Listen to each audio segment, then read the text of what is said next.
Madam Web is the Kangaroo Jack of superhero movies. By the way, spoiler alert if anyone's actually excited for this.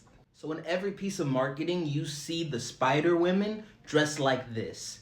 Not only do they just appear like this for maybe 1 minute of screen time in a 2-hour movie, this shit doesn't even happen! Early on in the movie, the villain has a nightmare where he sees the 3 Spider Women coming into his apartment and throwing him off a building.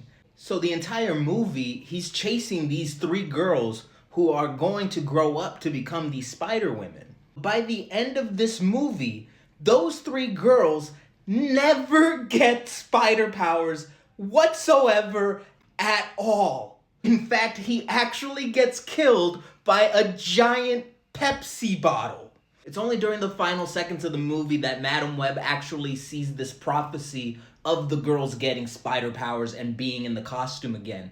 But as we saw earlier in the movie, this isn't a for sure thing. The dude's nightmare was a hypothetical situation that was altered. So we don't even have concrete evidence that these girls will ever get spider powers or dress like this at all, like ever, making this entire story entirely pointless. You're probably asking yourself, like, well, what the hell does this have to do with Kangaroo Jack? Much like Madam Web, Kangaroo Jack went through a shit ton of editing and rewrites in post-production because of the sour taste it left in test audiences' mouths. This PG-rated family film was actually shot as a hard R-rated gangster comedy called Down and Under, about 2 con men who end up stuffing a bunch of drugs into a dead kangaroo.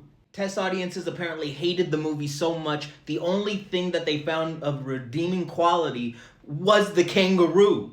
So Warner Brothers went back, re-edited the movie to make it PG, and added a scene of a rapping kangaroo in the middle of the movie. Now here is where I connect the two. You know, it's like Madam Web, they're all connected. Here's the thing, all the promotional materials, the poster, the trailer, even interviews with the cast, highlighted this rapping kangaroo.